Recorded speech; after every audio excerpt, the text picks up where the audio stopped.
That looks blurry. Is it blurry?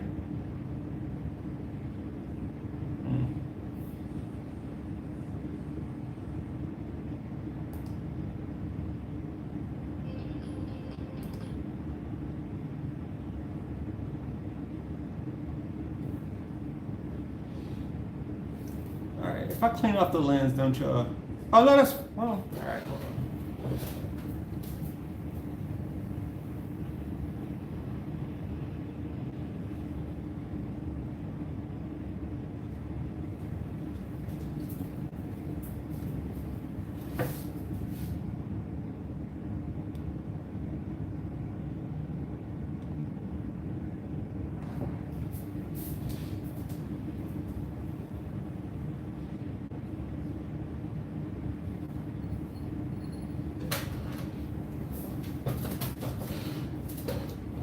Oh yeah, yeah, that's better. Yeah, that was blurry.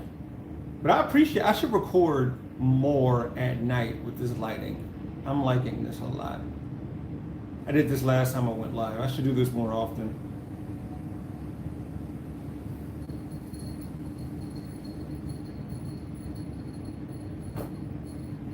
Controvert Mama says hi. Hi, how are you? How are things? I was 5 minutes late, so I'm anticipating the others will be late. I apologize for being late.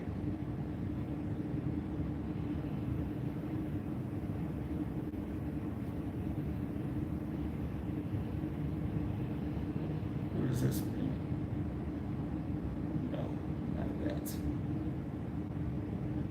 There we go. Is that a small ice cream truck I see? Yeah, the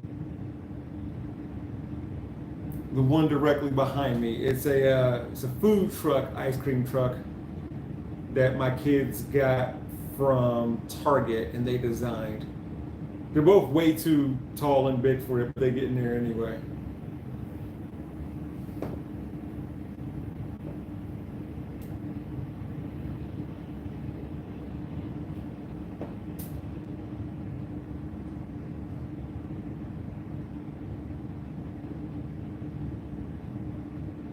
It has a, let me see.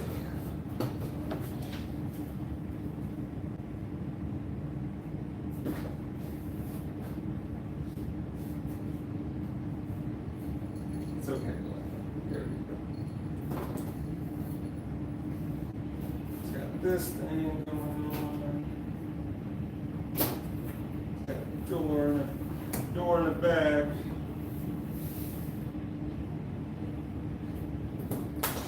Burger King crown on it.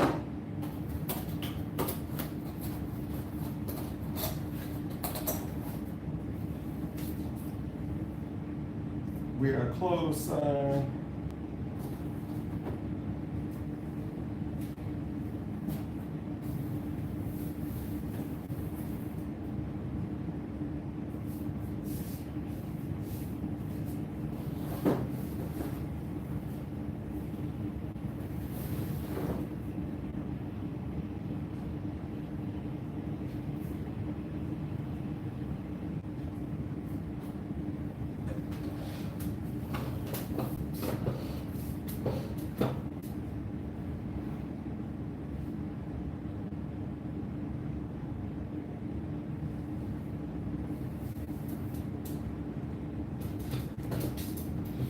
All right, okay. Yes.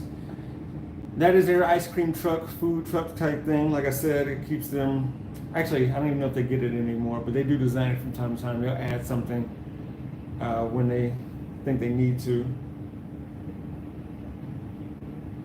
They're way too tall for it now. I've never been in there. Even the cat's been in there. And she don't like nothing like that.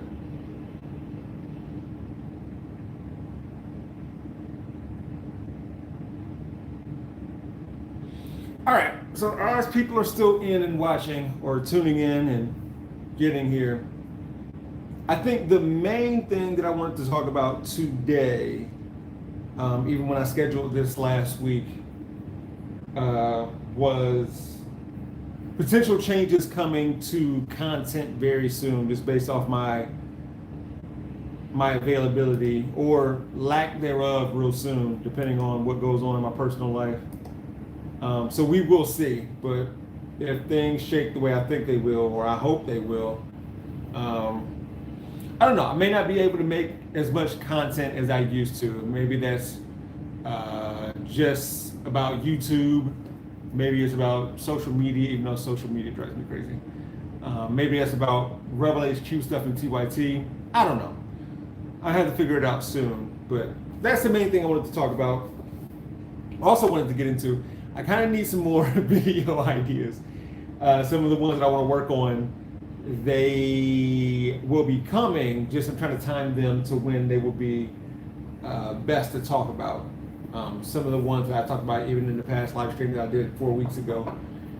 We will see exactly what I do, but I need some more ideas for videos. I also wanted to review some of the videos that I've recently done.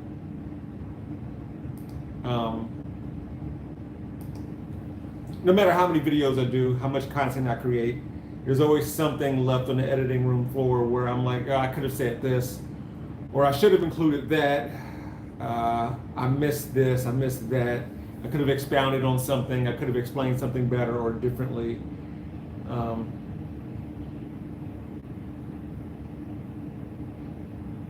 That's never going to go away. I'm never going to do these things perfectly. But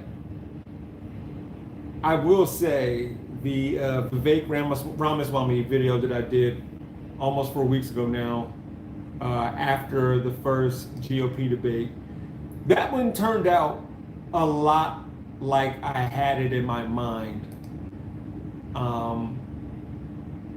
But I even said at the time that there was a big glaring argument that I didn't make and I should have made, or at least did a better job of explaining, that like somebody's going to catch one of these days and be like, hey, you missed this, I got you, I caught you, which is fine. I do that to people for a living, so I get it. But yeah, these things never turn out exactly the way I want them to.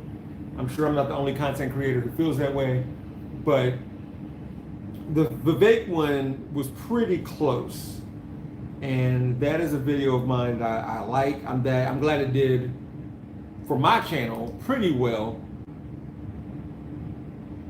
I'm grateful for that. Yeah, it did pretty well for my channel.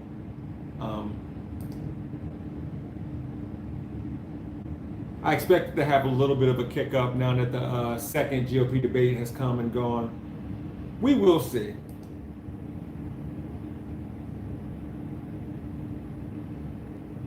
And then after that video, I did the Fresh and Fit Demonetized by the Matrix one. Honestly, of the videos I've made for this channel, that one probably came the closest at being perfect as far as like how I saw it going, or at least how I designed it. Although I did the video maybe a week and a half after they first announced that they were demonetized.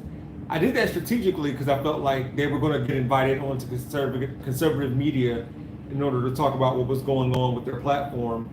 And I was like, yeah, as soon as they do that, which I knew it was, and everybody knew it was, I was like, as soon as they do that, I got the angle in which I want to make this video about. Because if they're going to talk about the Matrix canceled them, or the Matrix was attacking them or trying to cut them off, then okay, then why isn't the Matrix keeping you from doing these appearances on conservative media or any media outlet?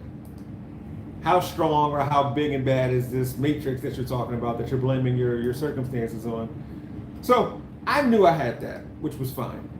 So like I said, that video turned out the way 96-97% the way I had it in my mind. It turned out really, really well. Had I not done it a week and a half after they announced that they were being demonetized, probably would have done better. I know a lot of content was created about it on YouTube alone, so I was kind of late to the game. But again, I wanted to come in and say, like, well, here's an argument, or here's something that people might not be saying that was new and unique. So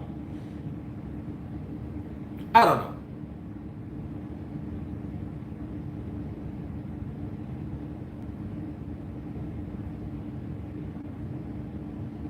And then after that was the I'm forgetting my own videos. Oh, the Hasan Minhaj video, man. So I say it all the time. I said it in that video. I'll probably say it in future content. I really feel like my skill set matches well with the Daily Show. It's kind of my dream job. It's what I want to do. And Hasan, I can't say enough about his work and what he does. And I don't want to say I look up to him, but he's already doing the thing that I want to do. And so for me to not watch and see what he does in order to figure out how I can get to where he is would be, for one, stupid, but also it would be a lie if I didn't say I didn't watch what he does. So with that said, when I make this video, I was like, okay, well, I mean, something needs to be said about what came out of that New Yorker article about exaggerations that he has with his family and his jokes and his content. And look, as a content creator, we kind of, at least I know I do. I try to forecast what the arguments could or should be about my own content to see if like somebody can try to debate me about what something I said to like beat them to it.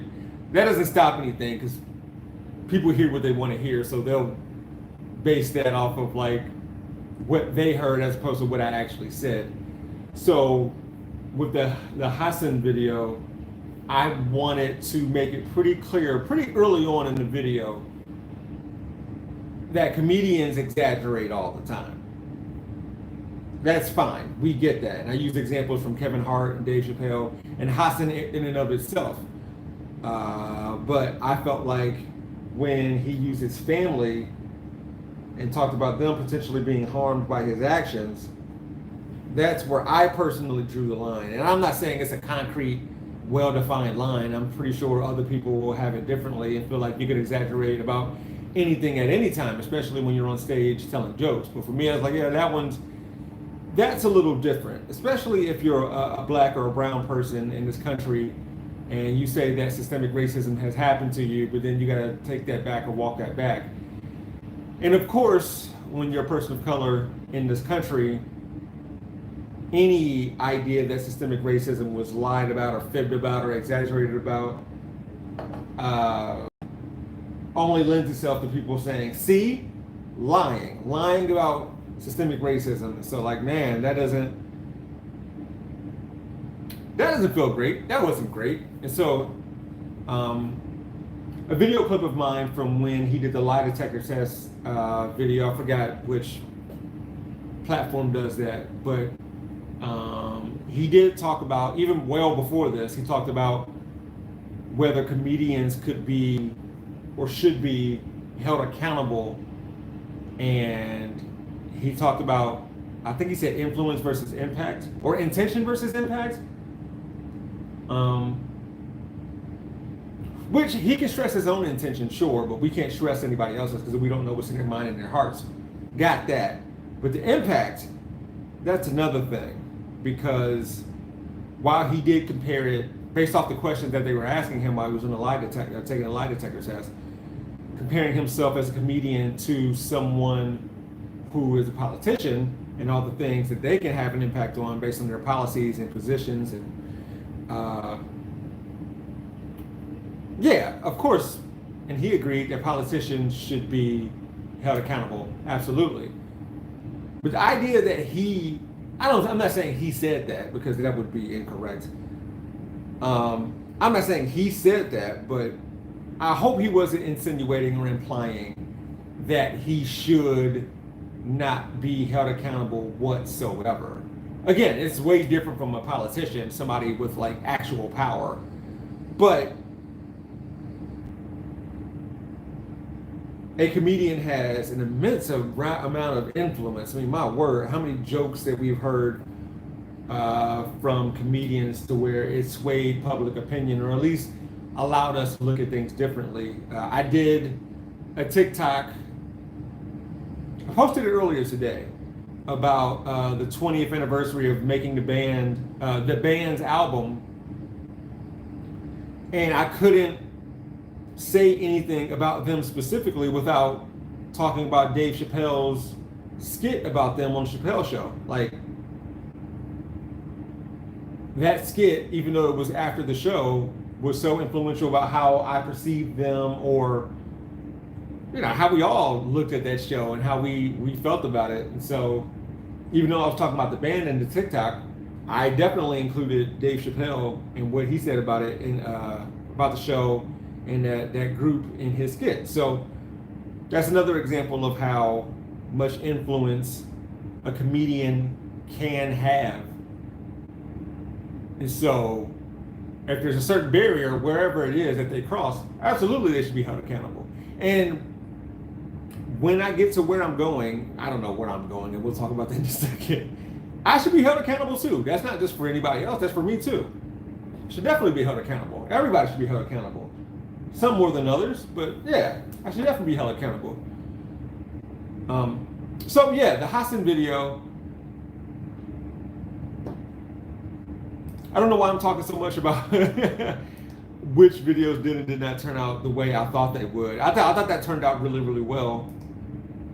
I could have definitely used other examples from other comedians or other content, like comparing to movies and music. And again, I did use those examples in that video, but I could have gone on about it. But the video is 12 minutes long. How long am I going to talk about this? There's that. And then we got the most recent video I did, what you missed about the party switch. Honestly, I didn't want to talk about the party switch. I think it's a stupid argument to begin with. I don't understand conservatives or the GOP's defense. I'm sorry, that's a lie. I do understand their defense or their argument, but why it's made is just a weird thing, considering that they're always talking about, like, forget slavery and move on and stuff like that, but they definitely hold on to it as well. So it's like, okay, that's just another thing that, all right, sure. So that video was 18 minutes. Let me tell you, when I was editing it, it could have been longer. I had this really long quote from Barry Goldwater's book. He wrote a book, and he talked about how,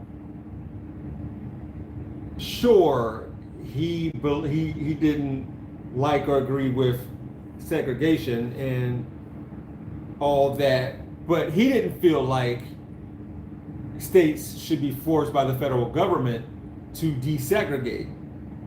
And like I said, it was a really long quote, and that would have put me over 20 minutes, but I didn't feel like the audience would listen to me just reading from a quote for a minute and a half, so I decided to cut it and I just paraphrased what he said and just kept it moving. But it's a stupid argument. It just is. It's a dumb argument. I didn't want to talk about it. I felt like I shouldn't be the person who talks about this, but I did feel like I would talk about it in a way that other people have not yet. I watched a lot of videos, read a lot of articles about the party switch and people's perspective on it. And so I wanted to talk about how, over time, individual politicians, whether it's their platform or the positions they hold, or the policies they implement, have changed over time, whether or not they themselves have switched political parties. And people can change, and then voting blocks can change. What do you mean to tell me that the Republican Party didn't change? All these other things changed so much in the last 150 years, but the Republican Party is one thing that stayed the same. No, that doesn't work. That definitely doesn't work. So since I hadn't heard other people explain it that way, I wanted to go with that. I did make sure to make fun of, like, Strom Thurmond and everything like that, because he, I want to say make fun of him, but he definitely did father a child with a black servant in his home, and the family hid it. And if that don't sound like, well, really a lot of politicians today, but if that doesn't sound like a certain party, I don't know what does. And so that kicked everything off. When I was reading up about him, even though I was reluctant to do this video, I was like, yeah, I gotta throw that in there, and I gotta talk about him first because that should set the tone for the rest of the video. And then, man, FD Signifier shared the video. Man, that was everything. I saw that video doing well, but where it is right now is due in large parts to him sharing that video. I don't know how he found it, how he saw it, but he definitely shared it, and I that's the second time doing that, and I'm grateful. I very much appreciate it because I will let it be known as a content creator, I definitely need help. I need help. I am not afraid to say that. Other people do too. So whether or not I'm alone in that matter doesn't really. Okay. But FD Signifier, shout out to him. I need to send him a bottle of champagne. I don't know if he drink. I don't drink, but one of these days I will, because he shared 2 videos of mine, and that, like, as far as views and estimated revenue, subscribers, yeah, that was everything. So thank you to him. And anybody here right now, watching right now, tell him I said thank you. Can't thank him enough for that. Anybody else who has helped. Sharing is huge when it comes to YouTube content creators who don't have a certain following, a certain reach, I should say. It was just said in the chat, but the algorithm to some degree favors longer videos in order to keep people on the app, on this website. I get that, but I am not in the mood to make videos much longer than 20 minutes. I think of the videos I've made for this channel, I think I've maybe only made 2 that have gone over 20 minutes. That is not my jam. No thank you. I don't really want to talk about something that long, anything, not even myself. So yeah, that was a quick recap of the videos I've made. And like I said, I am out of ideas for right now. There's always something going on, so I'm pretty sure something will hit me in the morning where I'm like, oh, I got to talk about that, whether it's something that happened in news or social media or something like that. But in some of my best ideas, I'm using them for TikToks. So I wanted to do the making the band video as like a longer form video, or a longer form video for me, maybe a 14-15 minute video. And I still might, updating people about where the members of that group, all 6 members, are now. So I still might do that, but I don't know. It's been 20 years. I've done 2 other videos where I talk about something that happened 20 years ago and they didn't do well, so I was reluctant to talk about something like that. So I don't know. I was going to talk about harm reduction and crack, but I'm going to save that video for November because legalized cannabis, marijuana, weed is coming on a ballot in Ohio in November. So I might talk about crack in that video as well, and that might be a long video. So I wanted to save that. I would love to talk about Columbus and its history of racism, whether it's highways being built through black neighborhoods, but I want to save that for January/February. So yeah, like I said, some of the other videos that I would like to do, I have them reserved for other times. So I'm like, man, I just need some other ideas. My most popular video, I kind of resent the video a little bit. It's about when the TikTok creators went on strike after. Wow, that video is it's 6 minutes and 55 seconds long. That's crazy. Megan Thee Stallion, when she came out with a song and black creators refused to make dances out with that sound under their videos on TikTok. And that video got 71,000 views. So maybe if there's something going on TikTok, maybe I should make something out of that. Let's bring that back. So let me know, y'all. Message me, email me if something's going on TikTok that needs to be addressed. I don't really pay attention to respective content creators. I barely know what's going on in there. I kind of post my stuff and get on out, but that did work. I tell you that. So we will see. So like I said, I'm in need of some ideas. Okay, it's been 30 minutes. Let's look at some questions and comments. Let's see. Chuck Barnes, Baton Rouge, Louisiana. What's up? Welcome. Thank you for being here.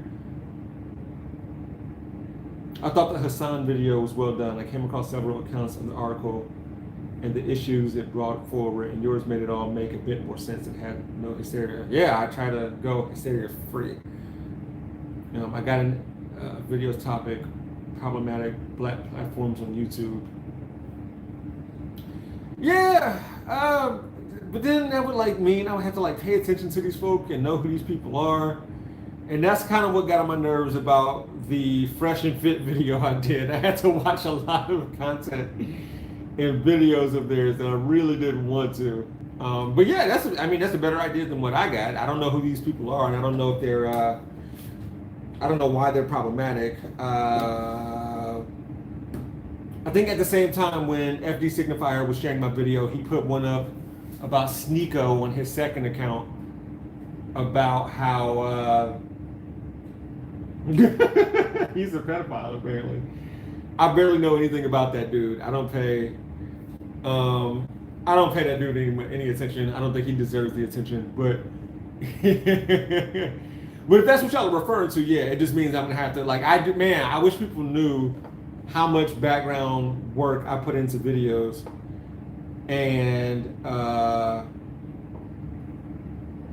so it means watching a lot of their content and articles about them in order to at least be fair, or see or figure out if they've shared something in the past to where, either they contradicted themselves or they're aware of how they can or cannot be problematic. So yeah, that might mean I have to watch a lot of their content. Jay, you also said earlier thoughts on drill rap. I don't have it. I don't know your position on this, but when it comes to drill rap, we're going to do the same thing that happened with the invent of gangster rap in 1985, when Schoolie D made PSK, and then Ice-T made 6 in the Morning, and then NWA came out with their stuff. That was essentially the invention of gangster rap, and Middle America lost their minds. They're going to do the same thing with drill rap and whatever comes after drill rap.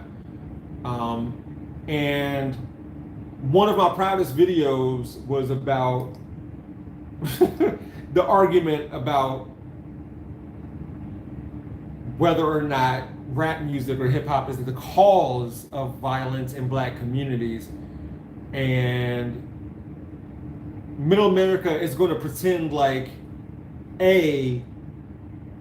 what's deemed black on black crime, which is really proximity crime, isn't a symptom of concentrated poverty due to segregated neighborhoods. They'll act like that isn't the issue, even though black communities have had similar violent crime rates dated all the way back to the 1900s. And we have accounts to tell us that that was the case.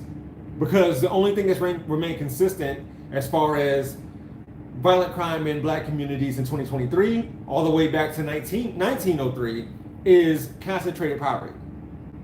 That is it. That's the only thing that's remained consistent. In 1903, this was before the so-called Democrat welfare state that created fatherlessness. This was well before hip-hop was created, officially, unofficially. So yeah, we're going to do the same thing with drill rap that we did with gangster rap, whatever the next iteration of violent crime being expressed in rap music. We're going to do that when that comes, and we're going to ignore the fact that they're talking about their surroundings and their environment. So we're going to do the same thing over and over again. It's just going to keep happening. Somebody told me in the comment section of the video, they made a distinction between movies and music as far as impact when it comes to violent crime. They said, well, I think it was something like, well, movies have less of an impact on violent crime because movies are longer. That's a weird, dumb argument, but okay. Because we know the impact that movies have on day-to-day life. I mean, look at the early 1900s when it comes to Birth of a Nation. The Klan was, I don't want to say it was 100% gone, but it wasn't what it was in the 1860s and 70s by the time the early 1900s came around. And Birth of a Nation comes out, and it wasn't the only thing that led to the second iteration of the Klan, but it was a huge influence on it. So that's just a small example from over 100 years ago of how movies influence day-to-day life. What about criticizing the Shade Room and the Breakfast Club? Yeah, I did want to do that. It's an idea in the back of my mind. Again, I guess apparently today's topic is me talking about like my process by going things. But if I have an idea, and I know it's been talked about a lot on YouTube, let alone anywhere else, I think two things. Can I say it better than people have said it, or can I say it differently than people have said it? And so talking about these black media outlets, at least thinking about it right now, I don't know if I can say it better or different than anyone has said it already, but I would have to look into it just to see. And I don't know, because yeah, it's bad. And another difficulty for me is, again, like I don't really pay attention to some of these outlets, so I don't know what they be talking about, what's going on, unless I see like something on Instagram about them, on TikTok, where somebody's criticizing them for what they've done. And beyond that, I'm like, yo, I don't even know what the heck is going on. I don't know what they talk about. So, yeah, keep the ideas coming, because that is a great idea. We will see. Because, yeah, some of this is problematic. Junistar, am I saying it right? Thank you for your comment. I love your videos. You're such an awesome human being. I appreciate that. If I seem a little toned down today, A, I didn't sleep well last night, and B, I took my cat to the vet today, and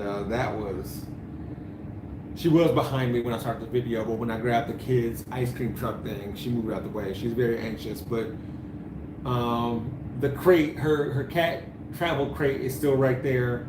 It's been in the garage for 2.5 years since we got her.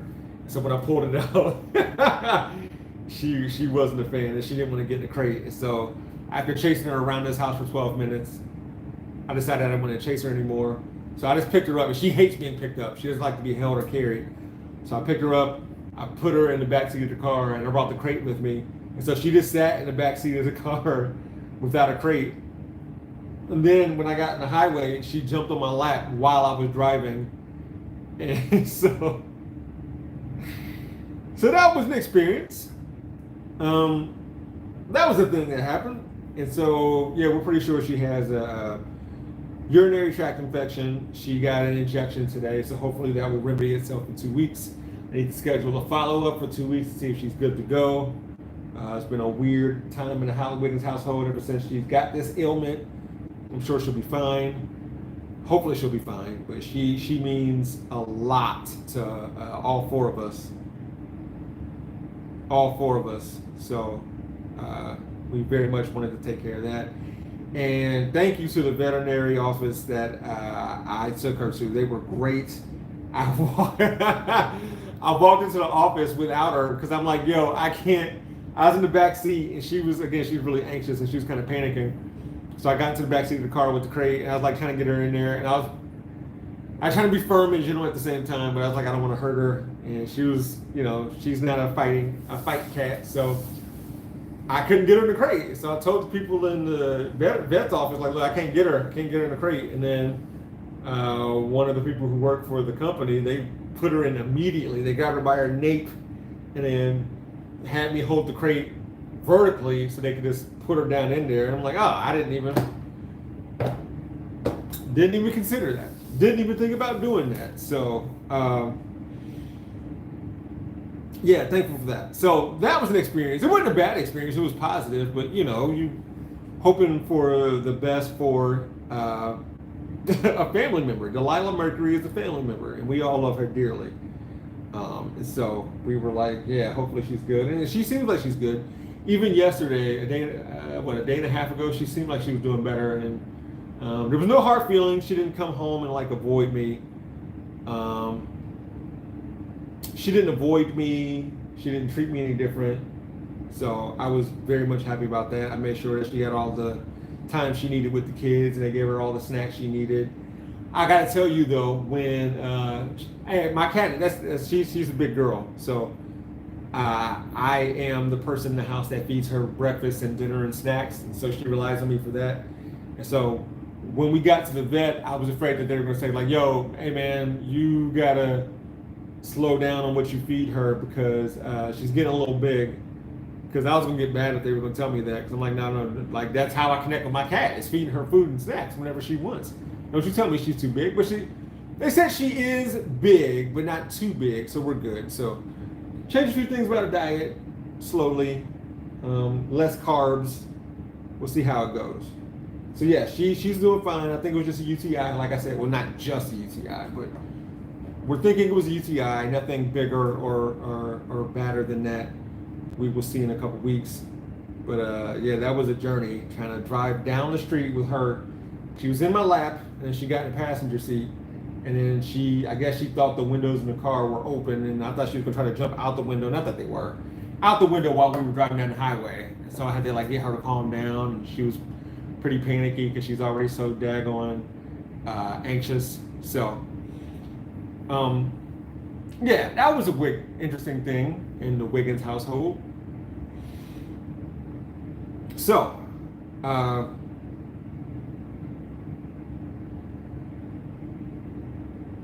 man. All right, so we're almost 45 minutes in. So the biggest thing that I wanted to talk about was I haven't gotten a job offer from a school in Central Ohio that I applied for an interview at the other day. I think the interview went well, so we'll see how it goes. But yeah, if I get the job, yeah, it's definitely going to impact content because I've been self-employed the last year, and I've been working remotely from home, and so my office has been the table that I'm sitting at right now. So if I get the job that I interviewed at earlier, I will be gone out of the house 8 or 9 hours of the day, and then by the time I get home at 4:35, whatever it is, I'm not necessarily sure how much content I want to create after that. And sure, it's something I went through before when I had my previous job before I went full-time as a content creator, but we will see. I don't know. I have to do something though because I'm not making as much money as I was before due to some of the stuff that is going through. I'm going through with TYT and Rebel HQ, which will definitely be the subject of a video one day. Has to be. It has to be. It will definitely be the subject of a video probably by the end of the year. So I'm not making as much money as I was, and so I got to do something to keep the lights on up in here. I'm keeping it strategically dark now, but if I don't do something, pick up an odd job or something like that, then it's not going to be strategically dark. It's going to be dark. So I think next week I'm going to be working at a local flower shop just to keep the lights on until I can figure out my next thing. So yeah, that was the biggest thing I wanted to talk about. Like even when I scheduled this thing over a week ago, I'm like, man, at least tell the audience that like, yeah, some changes may be coming soon, until I get some other stuff figured out. I'm applying for a lot of jobs from companies y'all heard of in order to create content for them or do marketing with them or stuff like that. And for one reason or another, it's just not popping off the way it could be or should be. I'm not getting as many callbacks as I thought I could. And some of these, honestly, just being real, I am overqualified for some of these positions. As I described in my video about LinkedIn that I made, actually, that was like 5 or 6 weeks ago. Wow, I've been going through this for a while. Yeah, just combing through LinkedIn, trying to figure out what I'm going to do. I'm on Indeed every day, all the time. It ain't no thing. And yeah, I'm just not getting the callbacks or interviews that I thought I would. And it's crazy how, with my experience and everything, I apply to one school and I get a call back like a day and a half later. So that's just the way it is. I don't even know what to tell you. So we'll see. I don't know. Oh no, I'm very much at Rebel HQ. It's just yeah, look out for that video when it comes one day. I've had the, I mean, yeah, it's something that needs to be talked about. I'm still with Rebel HQ and TYT, but the fact that a number of people don't know that I'm still there is just indicative of the current problem that's been going on since technically the entire time I've been there, but mostly since May this past year. Yeah, earlier this year, I should say. So I'm not making as much money as I was at that time, due to a number of things. And so there might have to be some pivots and shifts in what I'm doing. And like I said, that's going to affect income. Just the way it is. This is how things are. So wifey and I got to figure out how we're going to do things, because she's looking to get promoted at her current job. That's a new development for her. So shout out to Mrs. Wiggins. She may be getting promoted soon. And if she gets promoted, then it will change her hours, and maybe I would still look for more remote positions, because my current role is to take the kids to school and pick them up, since I'm working from home. But if she doesn't get promoted, or if she does get promoted but they don't switch her hours, then she's going to quit anyway. So then she might work with we'll get it figured out. That's not even the point of this live stream right now. But just trying to relate to the audience what's going on in my life, especially with, like, you know, again, thanks for FD Signifier or anybody who shared my videos. I have a new onslaught of subscribers, and so wanted to give myself an opportunity to get to know people and meet people who are nice enough to subscribe to my channel. Nobody has to. So yeah, just give myself an opportunity to meet the people who are so kind enough to watch or listen or share my videos, and just say like, hey, like, I know y'all just got here, but some changes might be coming soon. So I don't know. The position I did interview for with school, it's a dope position. I'm very much qualified to do what they would ask of me, but it wouldn't be this. It wouldn't be this. Like, maybe in that Rebel HQ TYT video I'm going to talk about some of the companies that I've applied for, maybe even show like the job descriptions and the posts that they've made about a particular job that they have. And I'm like, look, I applied. Maybe my resume sucks. You know, honestly, maybe I'm just not what they're looking for. That's that's a big aspect of this thing between me and TYT and Rebel HQ is that like maybe talent and ability doesn't match up with certain audiences or who's putting out your material, and that's fine. Like that's okay. So I'm okay with that. Rachel Atwood just asked, show's still going on. I don't have a show. I don't know if you're referring to Indisputable. That's still going on. I think I'm supposed to be on that show in a couple weeks. I think they said October 11th. Rebel HQ is still going on, but I'm making far less videos than I was making back in May. And not only am I making far less videos, but the few videos I am making aren't as successful as they used to be. They're not getting as much viewership as they used to. So there's a lot of reasons for that. I'll talk about it one day.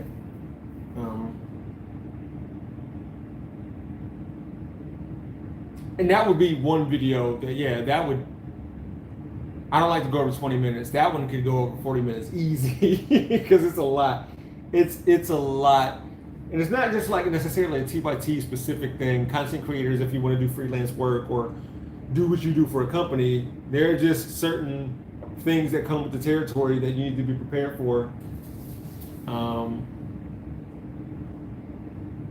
So yeah, currently looking for a job just to keep the lights on. I'm on Indeed all the time, every day. And what is it? Gotta love being simultaneously overqualified and underqualified. Yeah.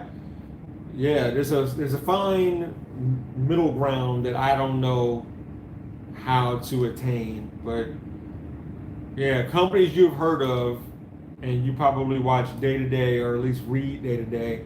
I've applied for jobs there. I've sent them. I made a demo. I got a demo reel. I've sent them TikToks, some of my YouTube videos, some of my Rebel HQ videos. I will say that like networking is a huge part of perhaps my downfall. I don't know nobody. So if someone has, I understand that if someone has comparable talent as I do, but you already know them or you're more familiar with their work and they're going to get a phone call, sure. How am I supposed to compete with that? Like there's nothing I can do about that. So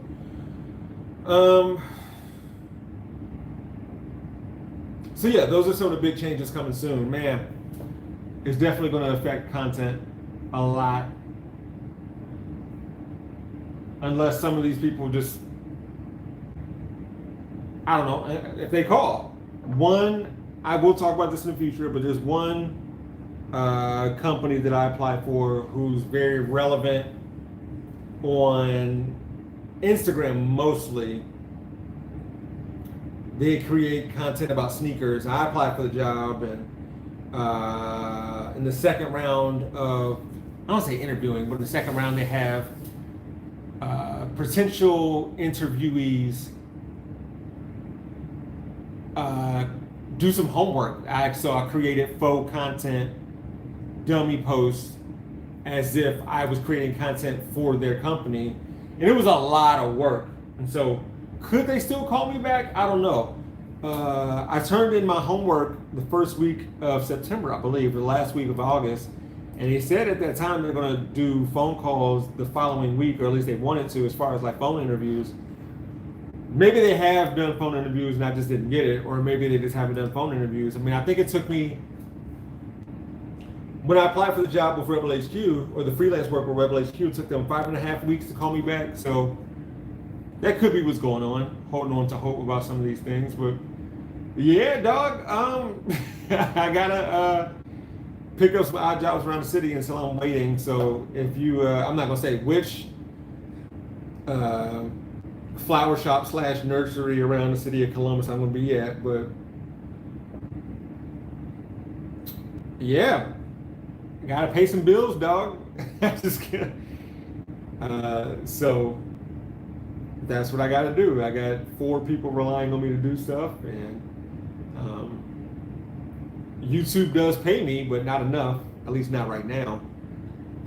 And Rebel HQ and TYT, they do pay me, but not enough. And I don't know if it's ever going to go back. So, yeah, we'll see. I'm a very hopeful, optimistic person. stuff's going to work out. I'm grateful for the opportunities I do have, especially the flower place, because I don't know anything about flowers or plants or botany or nothing like that, but they're nice enough to take me in. So, uh, yeah, it's not that far from where I live, and they let me do part-time so I can still take my kids to school and pick them up, tend to the cat. So I am grateful for that for sure. So I might start doing that next week. I don't now. I mean, that's only a part-time thing, so I don't foresee that taking too much of my time as far as impacting content. But I won't be as free to let my mind roam free about ideas and everything like that. So those are some of the updates about Jeff.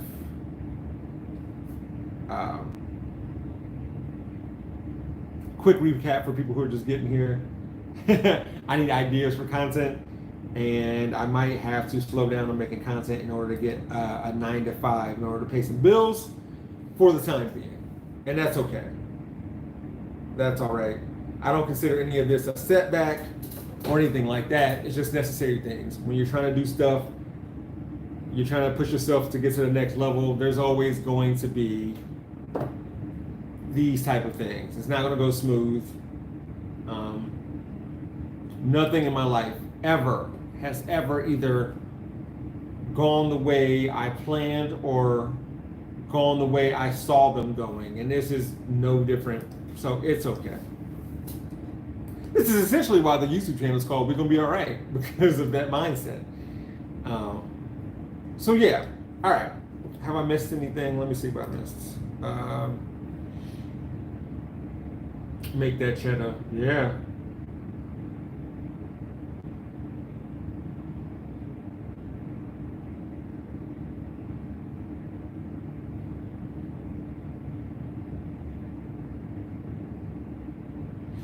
Also, your opinions on Indisputable are awesome. Thank you.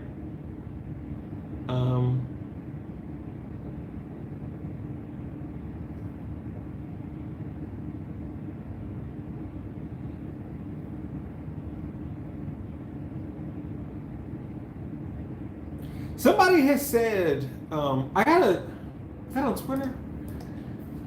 I need to do better at social media.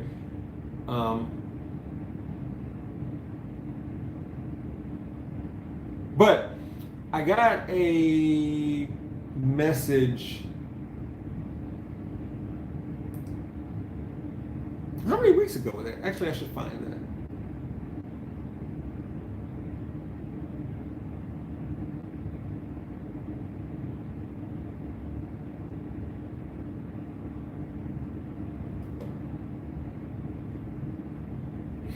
Oh yeah, they were talking about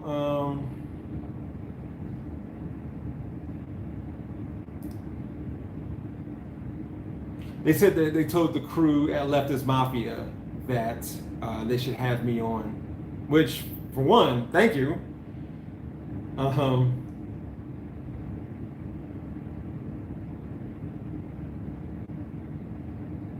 But that was for me. That was a reminder. Yeah. Okay. That was Rachel. Okay. Yeah. I was like,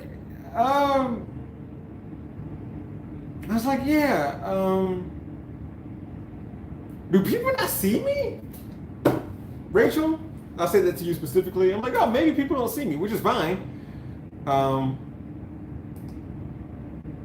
was like, yeah, maybe people don't see me. Like, I make content, do the best I can, and I'm aware of Leftist Mafia. I've watched their live streams from time to time, and I've seen some of the other people they have on. I don't know if they would like to have me on. That would be cool, but if not, it's all good. I get it. But thank you, Rachel, for that, and for the Benjamin Dixon thing.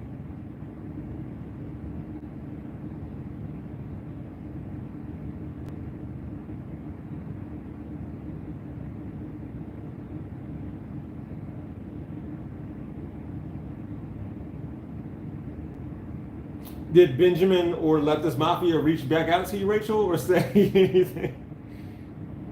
Holding pattern. Yeah.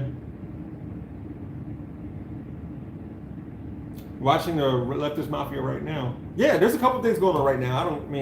Leftist Mafia is going on right now. Dan from the internet, he actually asked me to be on tonight, but I told him I already had a live stream ready to go, so I can talk about life. And so Dan from the internet is going on right now. He's doing a live stream right now. And I don't think Letterhack's on tonight. I don't think he is, but yes, there's other stuff going on right now, so it's all good. Nice idea. I don't even know what that means. Yeah, I'm open to joining other people. My channel isn't necessarily for interviewing people, but I might start that soon. Especially, and again, I keep bringing this up, my TYT Rebel HQ video. I might interview, if they will let me, interview 2 people in particular about their experiences with Rebel HQ and TYT. And you know who these 2 people are, just based on their following on TikTok alone. These 2 people were on Rebel HQ, and the program didn't work out the way it could have been, and which is kind of indicative that somebody can have that many subscribers on TikTok and yet Rebel HQ not work out. So just to have their perspectives, like just to see like what they would have to say about it, what their experiences was, because again, overall, this is more about creating your own content than versus creating content for another company. Those are 2 different beasts, and hopefully people can operate accordingly, because look, things aren't necessarily working out with Rebel HQ the way they could be or should be. That doesn't mean I'm bad at making videos. I know what I'm doing. I definitely know what I'm doing, and I'm very much aware of what their audience does or does not like. And so there's other things at play. And so yeah, just get there. These 2 people, again, you know who they are. If you watch any leftist, progressive media, or if you're or their content on social media, you know who these 2 people are. Again, they were on Rebel HQ not that long ago, and it didn't work out. So if I could get their attention, I would love to interview them about their experiences are, whether they're positive or negative, just to see what's going on. Just to let people know what this process is like.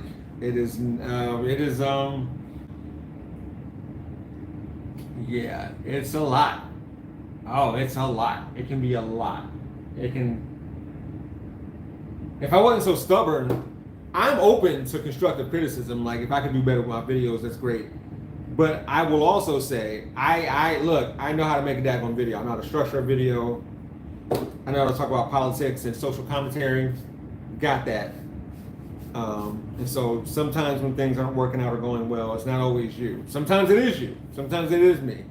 I mean, it's not like my YouTube channel is balling out of control right now, so I get it. But again, that's why I want to talk to these people who are with Rebel HQ, because their own content is balling out of control on TikTok. And so,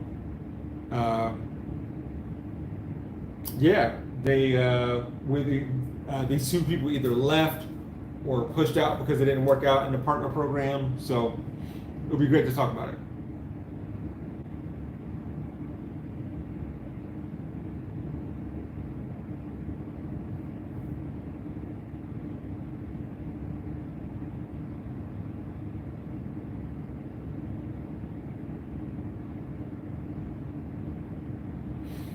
All right, so I'll probably be on until 10:30, so we get like 25 more minutes. Oh, maybe 10:35 because I was 5 minutes late because I'm late to everything. Those are my life updates for anybody watching now. Again, thank you for attending, and anybody who's going to watch in the future when this is over. Those are my life updates. Got to get a job, that may not just be creating content. It's been 13 months now since I started creating content full time, and for the time being, it's not working out. It's something I talked about in my LinkedIn video. I'm not afraid to say it. It's a part of it. What am I going to do? I'm putting in work, I'm putting in hours. Again, if people could only see my process by which I write scripts and read, and I'm on the internet reading so much and watching so much content and videos and interviews and cross-referencing articles and looking at data and studies and stuff like that. So I put in the work. I'm going to continue to do so. Things just aren't working out right now. That's okay. That's okay. I know too many positive stories from rappers and entertainers and musicians and athletes to feel like what I'm currently going through is a setback. It's not. It's just some things have changed and I gotta roll with it. That's all. So depending on how I roll with it will have an impact on the content I create and how frequently I put stuff up. Ideally right now, since I'm home all the time, I'm working from home, I should get a revelation, my word. I should get a YouTube video up every 7 or 8 days on my own channel, with the exception of like when stuff's going on, because I have a wife and kids and a cat. So I'm not always able to do that, but yeah, if I get a full-time job somewhere where it's out of the house, yeah, it's gonna be back down to like maybe once every 10 days.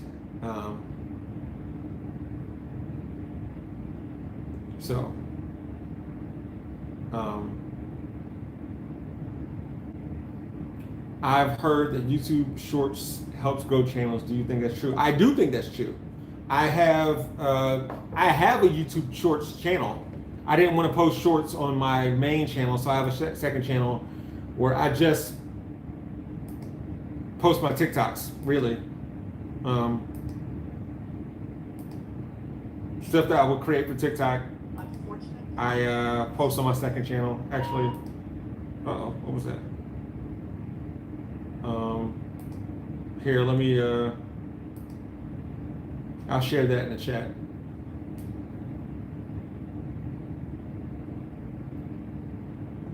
But to re-answer the question, I'm sorry, I kind of trailed off.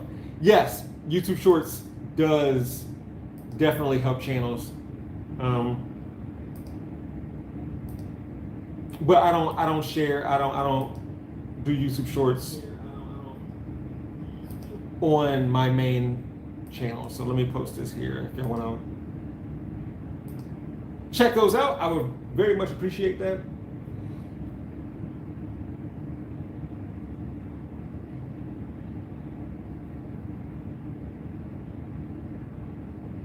How about re-airing your vids that the subject is in the news now, like smash and grab?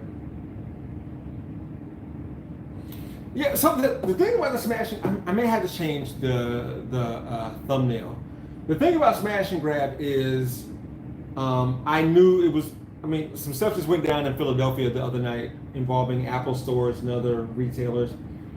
And so I was like, okay, if I make this video good enough, then it's always going to be in play because of just the current state that we're in America. So I didn't want to make it too specific to like just, even though I talk about Walmart or CVS specifically, I didn't want to make it necessarily about them. So when Smash and Grab came back up in the news, people could see my video and go, oh, I wonder if that's about what's currently going on or something in general. So I hear what you're saying about re-airing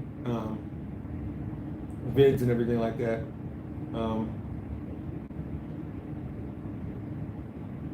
Man, I gotta say, like sometimes when I create content, Rebel HQ, it used to be I gave them my best ideas because they paid me better, and at the time, and I remember this past winter and spring, I felt like I was repeating myself because sometimes I would say something over there, and then something would come up on my YouTube channel. I would say something similar, and I'm like, man, that's the same thing. But I don't know. I don't want to feel like I'm just talking about the same things over and over and over again. So even some of the ideas I have about content right now, I'm like, well, have I already talked about something similar? And I kind of want to rehash some videos that I made years ago before my channel has the following that it has now. One thing I was thinking about earlier this week was my wife and I, we never allowed our kids to believe in Santa Claus. And I made a video about it years ago. It probably got like, no joke, like 35 views. And I might want to talk about that again. Because whenever I bring it up, or whenever it comes up, that, you know, we don't allow our kids to believe in Santa Claus, people are like so taken aback by it. Like, why? Like, you want me to strategically, conveniently lie to my kids just for them to one day wake up and know there's not a lie? And people talk about, oh, the fun and magic of it all. It's like, being lied to is not fun or magical, but all right. So I could do that again. I just have to do it in a different way.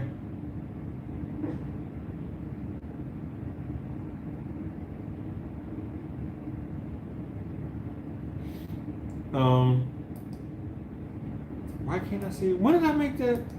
Y'all can't. I think I made that video private, so y'all probably wouldn't even be. Hold on, where is that? It's like I made that a long time ago.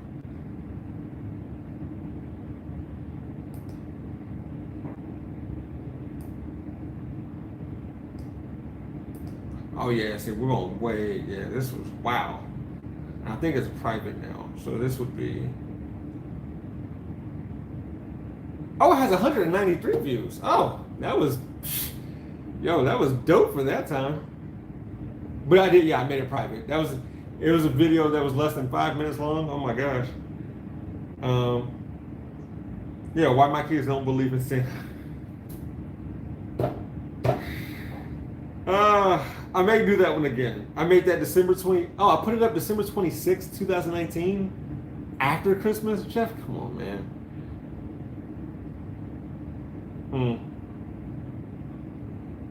I may do that one again.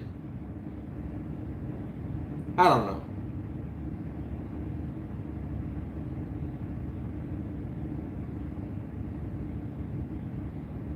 We'll see. Another thing I talked about years ago, this was September 25th, 2019, mismatched couples. This is when one significant other looks better than the other one. So there's this idea that a couple shouldn't be together if one is seemingly better looking than the other one. That's something I want to talk about again, because I made that video years ago. It's less than 5 minutes, but I thought it was interesting at the time, and I think it's still interesting, although I don't think people necessarily talk about it. So I have ideas. It's just a matter of like, well, can I make these work or make people want to watch some of these things? I feel like I'm missing stuff. Let me.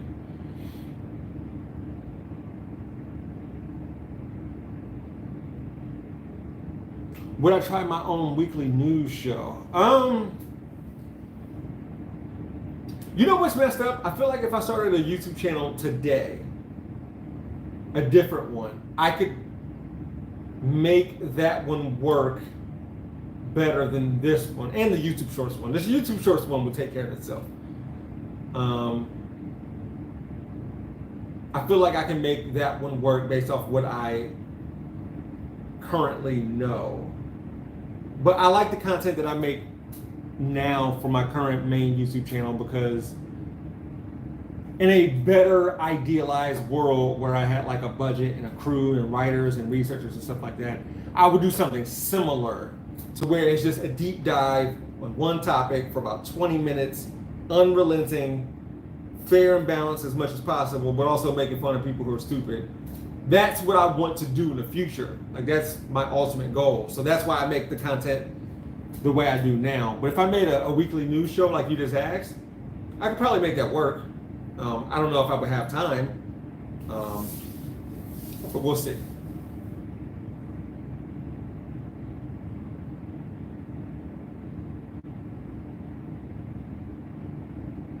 The Vanguard. I don't know of the Vanguard.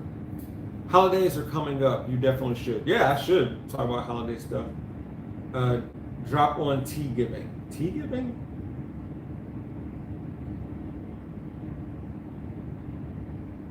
What's tea giving? I don't want to Google that. What's tea giving? Are you talking about Thanksgiving? Is that what you're talking about? Thanksgiving?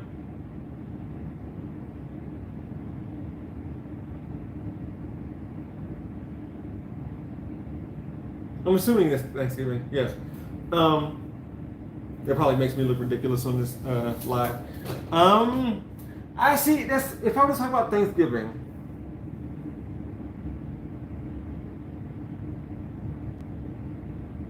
I wouldn't want to talk about the history of America because that's already been done. I don't think I can do that new or different or unique. My brain, the way word association goes with how I would think about like talking to racist uncles or racist family members that you avoid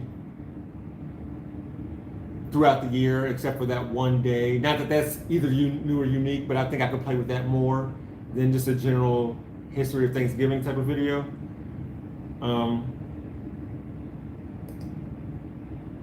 Now that I think, did I do one about that too?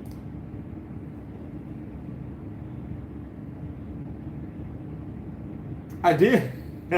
I did. I can do another one. This is about to be fun.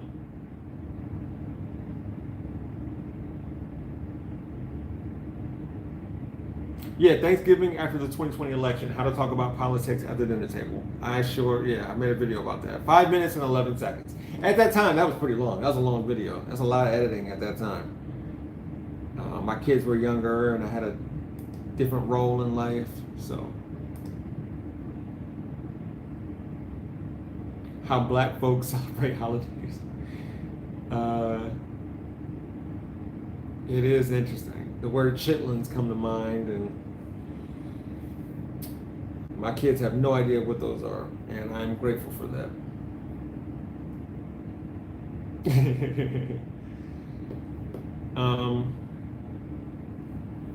I don't know.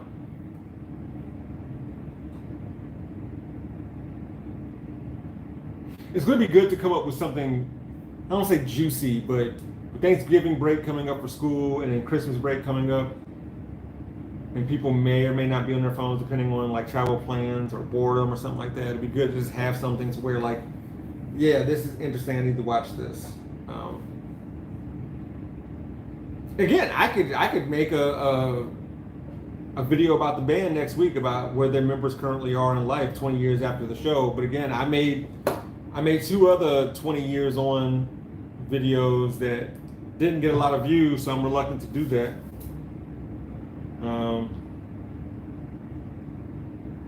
So had those done better, I probably would have, but it'd be like that sometimes. Those videos, by the way, are I made a video about The Ring, my favorite scary movie of all time, and how I'm still scared of Samara. Because I believe it's been 20 years since that. Yeah, yep. Last fall was 20 years since that movie came out. So that was a 20 years on video. And then I did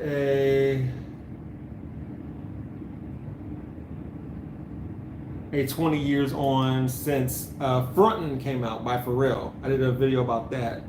Hey man, see, let me tell y'all, that video is dope. Whether or not people watched it, which in this case they did not, that video is dope. That's an incredible video. How I broke that song down. But those two, yeah, those two didn't get great views.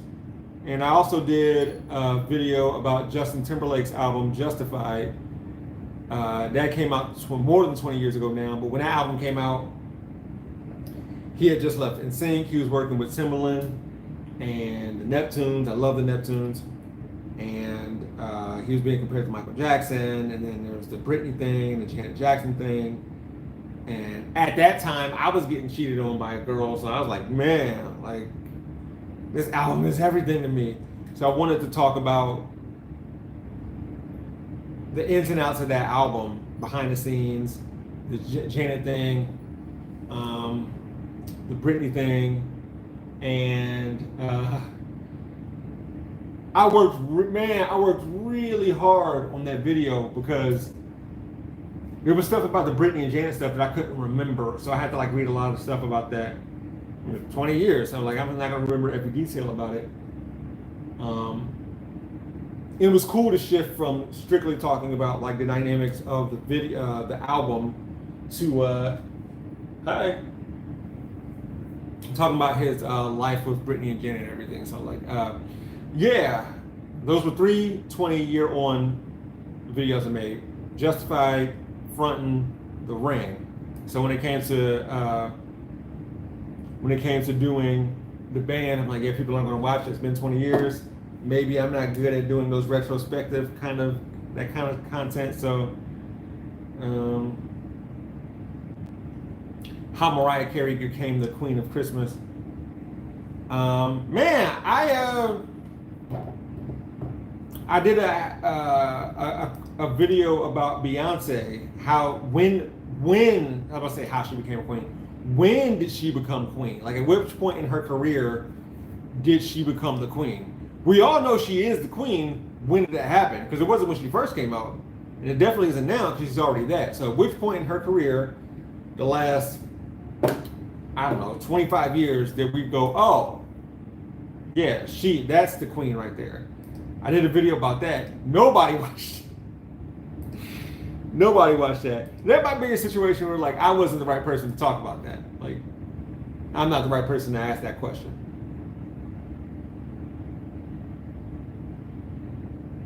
When was this? Oh, wow. That was June 22nd. So it was last year. This was right after Break My Soul came out as a single, and then her album Renaissance came out about a month later. And so I was talking about, like, well, when did she become the queen? Like, nobody watched it. But that's just kind of, I mean, you know, that's showbiz, baby. Maybe I wasn't the right, like I said, maybe I wasn't the right person to talk about that. I can accept that.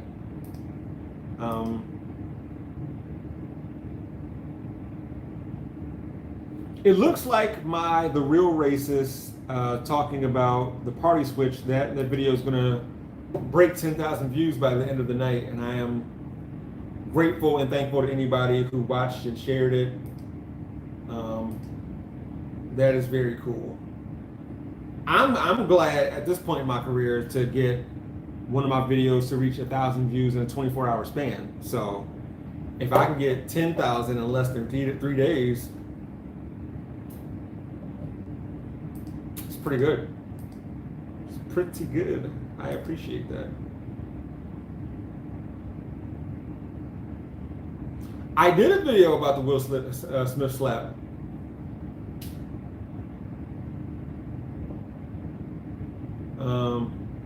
Yeah, I did a video about that. And it was more about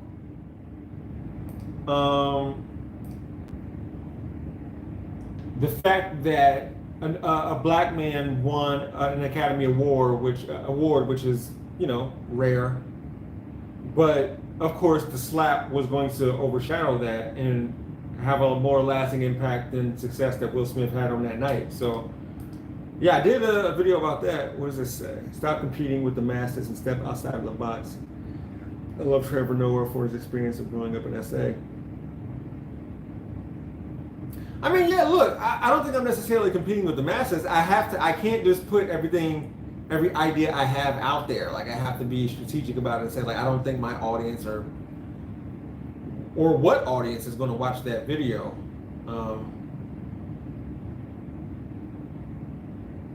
If I can't go with every idea. Like, I gotta turn some down.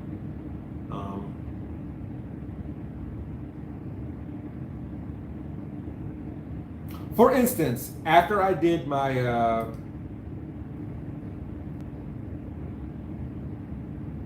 the video where I ask, is rap music the cause of violent crime in black communities? One part of that video that I thought was funny, where I talked about, like, I don't like watching the news, but I watch the news to see if the news talked about black on black crime, because of course they do. And the idea I had about that time is to watch the news for 30 days to see if slash how often they talk about black on black crime, but we know they do. Of course they do. So I just made a TikTok about it where I sit down to watch the news, and the first segment of that first day of when I'm supposed to watch the news for 30 days, they talk about black on black crime. So that was, so as much as I would have loved to make content about that, and that probably would have been a dope video, but like, I can't stretch that idea for more than like 8 to 10 to 12 minutes because, yeah, we know they talk about black on black crime. If you've seen the new, you know they do. So I made a TikTok about it, which I thought the TikTok was fun. And I don't think anybody watched that one either. Not even on TikTok. Maybe, I can't remember. My short-term memory is not good. Uh-oh, what happened?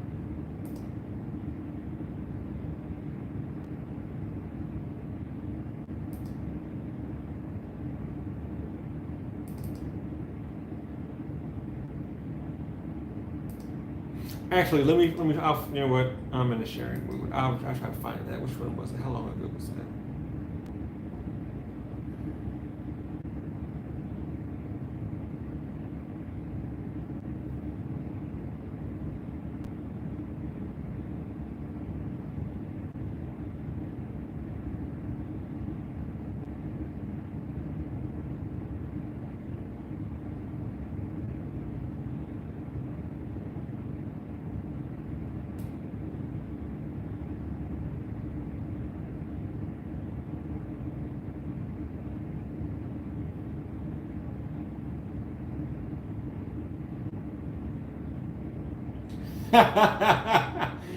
Investigate if Tim Scott's girlfriend exists.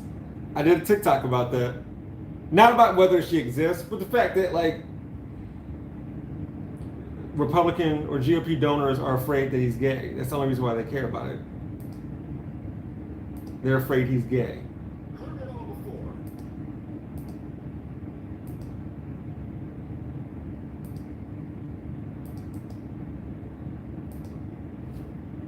All right, so there's that. And then, where's the Tim Scott? I thought the Tim Scott one was so funny because it's so stupid. How do you do, fellow American? There's my voice.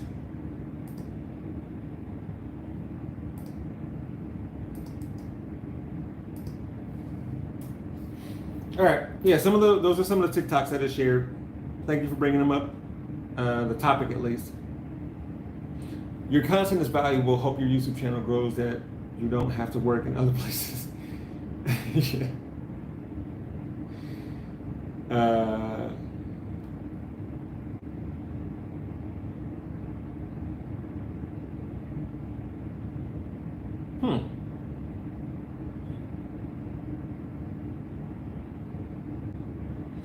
Yeah, Republicans trying to brainwash kids throughout the years. I thought about talking about all the ways in which they use, but what about the kids type of messaging when in reality they don't care.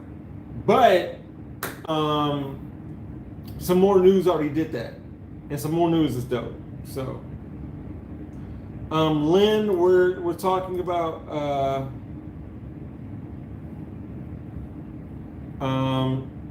I may be getting a job outside of the house, so I may be making less content, and I need content ideas as well. So that's what you may have missed. Probably be done in a few minutes here, but thank you for joining. Is Tim Scott a virgin? I think he said he is. Respect to him if that's how he wants to live his life. Yeah, that's how he wants to live his life, then more power to him. But again, GOP donors are afraid he's gay. That's why they're asking about his girlfriend, because he's a 59-year-old unmarried black man, and they don't want to support. They don't want to support somebody who they think is gay and black. Like, you're not gonna be both. Not in the GOP. So they're not with that. They'll say They'll make it a biblical spiritual matter, but that's not. No, they don't. They don't. They don't care about that.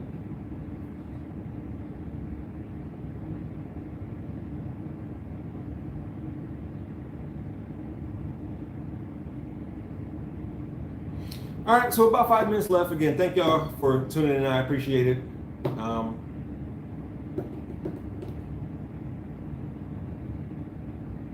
I may, as far as like job stuff and content creator stuff, I will be sure to probably use the community tab to update people about stuff. I think people genuinely care and want to see what's going on. Oh, there's my voice again. It's not my own voice. But yeah, things are changing. That's okay. I'm all right with that. That's fine. Where are you going to start working at? I interviewed at a school. Was that yesterday?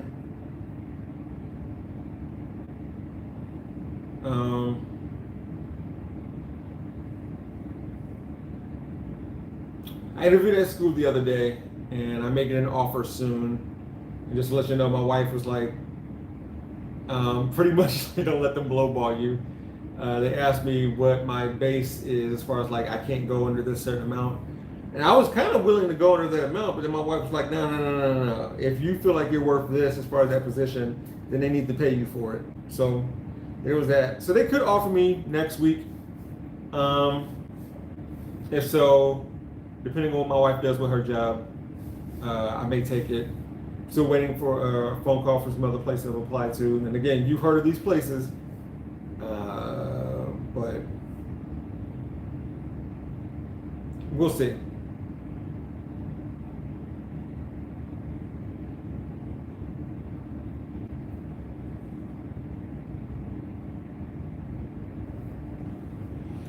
It would be an admin position. Yeah, at school it would be an admin position.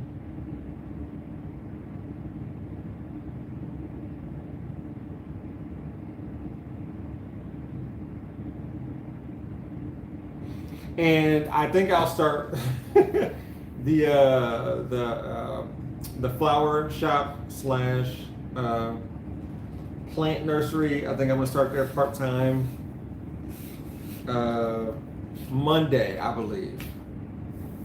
I don't know my own life. I'm pretty sure I'm gonna start. Actually, I should probably contact them tomorrow just to see what their expectations are and everything. I already talked to the owner operator, and man, you gotta do what you gotta do sometimes. And I love saying it right here so I can have it documented so that when things start to work out, I can look back on this. I can talk about this and say like, yeah, I'm not gonna forget about that because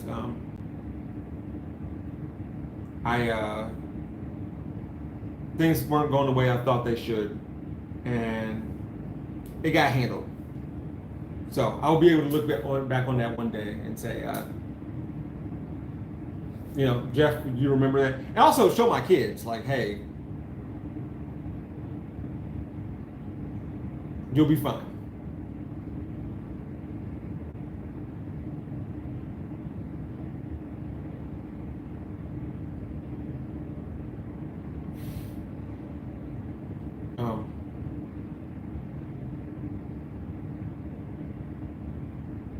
Is it Tuzzy Slartibark Fast?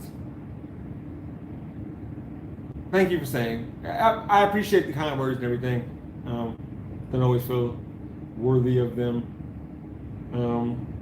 Oh yeah, I am saying that right. Yeah. Yeah.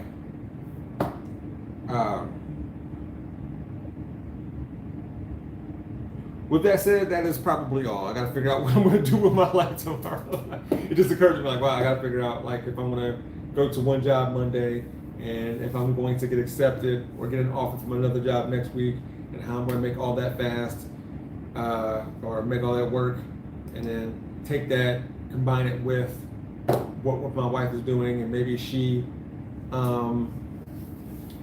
she might get promoted. You seem depressed. Oh, nah, Lynn, we're good. It's just been, I got no sleep last night, and I had to take my cat to the vet today, and that was an interesting ordeal. I explained that earlier today. She's back there. Can y'all see? No? Can't I? Hold on. There she is. Yeah. When I use my projecting voice, she's always back there. My Rebel HQ videos, my YouTube videos, if you look hard enough, sometimes you can see her. She's always back there when I projecting, when I use that voice where I'm talking. Delilah Mercury is usually back there. So as usual, she's back there. So no, Lynn, I promise I'm not depressed. It's just a long day. Just one more thing before I go. Yeah, I had to drive her to the vet. She wouldn't get in her crate. And I put her in the car and I put her in the back seat. She was a bit panicked because she's very anxious and she hasn't left the house in 2.5 years. So while I was driving on the highway, she jumped on my lap and got to the vet, walked in, couldn't get her in the crate. So I had the staff there put her in the crate and they did it like way fast. All good. I think she's gonna be fine. So that's why I seem depressed. It's really, I'm just tired. I need to get some sleep. But with all that being said, as always, we're gonna be all right. Thank you so much for tuning in. I appreciate it.